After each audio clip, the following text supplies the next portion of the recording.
Yo, we're watching another UK video. It says, why does American beer taste like water? Honestly, man, if you ever caught me drinking beer, please smack me. Because you know drinking beer is as bad as killing someone. So, let's get into this. Boom. PBS Digital Studios. American lager. Crisp, light, refreshing. Hams.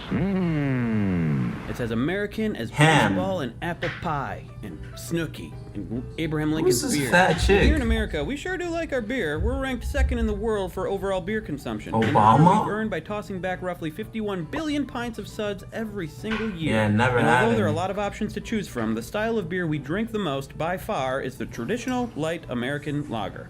Of course, not everyone else in the world loves American beer. No. We find your American beer is a little like making love in a canoe. It's f***ing close to water. Very well-made beers. These are very high-quality beers, but they're kind of light on beer flavor. This is Ray Daniels, founder of the Cicerone Certification Program in Chicago, longtime brewer and expert beer drinker. And the main reason is because there's not that much malt in these recipes. This guy And the Germans have it saying, This guy is an expert beer drinker. Man, at this point, someone pick up the title of an expert food eater. Yeah, dude, you're drinking. Yeah, I could be that if I wanted, but I don't indulge in any of those activities. But beer tasting like water, the only way to fix this is really just adding meth. Because how are they gonna know it tastes like water now? They're gonna be pumped, jacked with energy. Like, let's go. So it's the manufacturer's fault. You're now adding bad stuff in your beers. That's why these people are calling it like fake almost. I'd be damned if someone said something I made taste like water. You boys know I'm too legit for this. Come on. malt is the soul of beer, and there's not that much malt in these beers. But how did a style of beer that's drinkable and refreshing, yet has no soul, get to be so popular?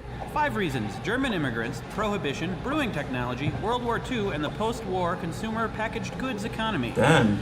But I'm gonna get to that in a minute. Excuse me. Could I get a cool, refreshing lager, please?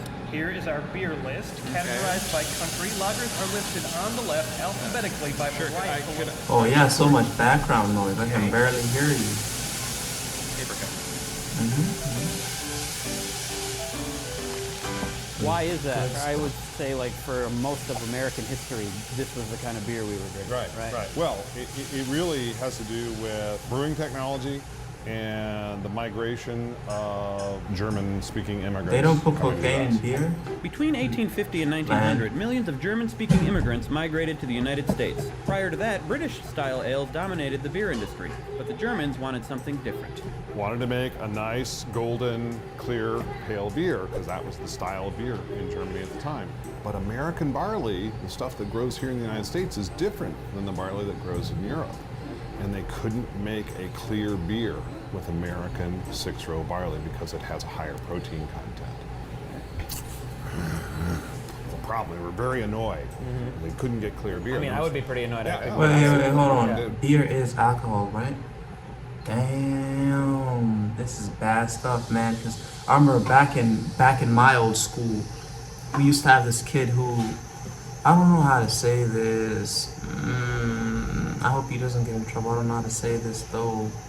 He had an alcohol business in school, so if you're like a youngin and you never had some before, he'd give you like half a cup. So all these kids would come from the bathroom always looking sluggish. You'd have to pay like what, $3-4 for half a cup, because it's first time. And he was selling it to minors, so he's not in trouble. Don't worry, I never snitched on him, but I could tell that guy knows how to work with alcoholic drinks. But these other guys, they're serving water. This is pretty embarrassing, man. I don't even know why I'm watching this video at all now. Didn't look pretty though, it's supposed to. Yeah. So they figured out that if they took a low protein grain like corn or rice and mixed it into the recipe, that they'd get a lower protein Corn content and in the finished rice. beer, and the beer would would turn out clear. So that was the original reason. It was not to make it cheap. It was not, anything else, but they wanted a nice, clear, golden beer. The Czech-style Pilsner, which is a type of lager, quickly became the beer of choice. Breweries began popping up all over the place, many of which were owned and operated by German immigrants like Adolf Coors, Frederick Miller, Joseph Schlitz, wow, Frederick so Pabst German. Blue Ribbon, full name, and a soap maker named Eberhard Anheuser. The brewing industry in America flourished, and by 1873 the country had over 4,000 breweries. However, this golden age of golden lager would not last long.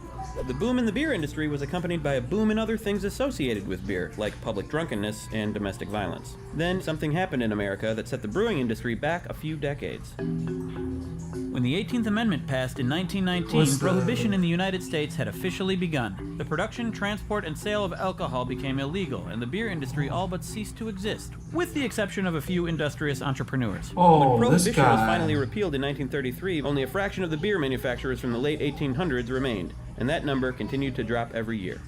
Strict state laws combined with heavy government regulation made it difficult for smaller beer companies to survive, not to mention the fact that home brewing was still illegal. During World War II, grain was rationed in the United States, forcing beer makers to rely more heavily on adjuncts like corn and rice. This slowed the reemergence of smaller breweries, but allowed bigger, established breweries to flourish. After the war ended, America didn't need to ration anymore, and we began to adopt a more liberal approach to consumption. And then the 20th century was pretty much a century of consumer packaged goods in the United States. We had very narrow media outlets. When I was a kid, there were only 3 TV stations, period. Only? Ancient history, right? Yeah. Everything got narrowed down to a very small number of brands. And we had like one TV when I was around. It was true for soap, breakfast cereal, coffee was Folgers and Maxwell House. Everything got narrowed down to a very small number of consumer Wait a brands. minute. And beer was no different. Is this guy flexing that he's old on me? No way you just flexed being old. Damn, buddy. Alright, good for you, I guess. I don't know what to say. Throughout the second half of the 20th century, the number of independent breweries dwindled as beer Rhyming manufacturers old merged beer. and companies like Anheuser-Busch and Miller continued to grow. By 1978, the beer-making industry hit a record low, with only around 80 breweries operating in the Jeez, I U.S. should have started America's one. beer got even more watered down when the big beer companies devised a brilliant strategy to sell more beer. Light beer. Light beer from Miller. Everything you always wanted in a beer, and less. Originally marketed unsuccessfully as a diet drink, light beers promised the same great taste, but with less filling, which basically just encouraged people to drink more. Miller Lite and Bud Light's advertising campaigns were hugely successful and further cemented their dominance of the beer industry. Unless you were one of the millions of Americans who enjoyed bland, watery beer, things were looking pretty bleak. But then a miracle happened. In 1977, Congress passed a small brewer tax credit, and in 1978, a bill was signed into law that finally made home brewing legal throughout the country. Jimmy Carter signed home brewing, one of the other great things Jimmy Carter did. Wow, what a great man. Yeah, absolutely. Home brewing became legal, and home brewing really drove the craft brewing movement. It was really tough in the early days because there was no equipment. Nobody was selling supplies to these small breweries. A small Look on brewer might eBay or need, Google. They probably got 1,000 something. pounds of malt. And they call them malt. I like Amazon Yeah, too. those They things they small. sell some how good many stuff. train car loads do you need? It's like, well, how much is a train car? 30,000 pounds. How are you out of resources? But we have Amazon, eBay.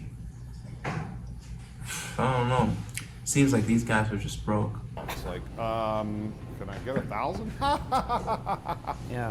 Click. It started slow at first, but over the Sienna, years, the number of Nevada. small craft breweries began to steadily increase. So what we're seeing now, what most people think of as the craft movement, the modern one and the second wave really started in about 2003. There were craft brewers out there who'd been sort of sticking to their knitting and really, cleaning up their game and getting things good. And new breweries started being founded, and we've had this huge, upsurge of breweries. So that's 30 years of craft beer Yeah. history in a nutshell. No longer limited to the light lagers that Americans had been drinking for over a century, brewers can now experiment with a variety of styles and flavors, creating new recipes and borrowing from old traditions as well. In 2015, the number of breweries in America reached an all-time high at 4,269, Damn. surpassing pre-prohibition numbers. Of course, at the same time, after years of mergers and acquisitions, the world's 5 biggest beer companies now control over 50% of the world's beer market. Although big beer continues to dominate, it does not seem to be slowing down craft beer, and we have more options for beer consumption than ever before. This is truly a good time to have a beer, Obama? if you're of age, and you drink responsibly. Stay in school. So what do you think? Do you enjoy craft brews? Do you think we're in a beer bubble that will explode at any time? Or are you content to stick with the good old mass-produced American light lager?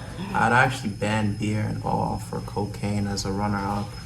Because, like, you know, we don't want people drunk driving. Like, imagine some guy getting in a car crash because he drank beer. But then cocaine, on the other hand, is actually a safer alternative if you ask me. Because they're not going to be drunk, because being drunk is a problem. You know, they're going to feel good. And they won't be fully intact, but they'll be still there a little bit mentally. But you know, being drunk makes you lose all consciousness. But imagine replacing that with cocaine. Come on, man. I don't know, the government should look into this, because beer is really bad for you. Just ban that stuff. But cocaine, on the other hand, make it legal. I kind of just like it all. Ew. Let us know in the comments. Last week we did a video all about the centennial bulb, the bulb that lasted over... I think that's the end of the video. This guy's just yapping.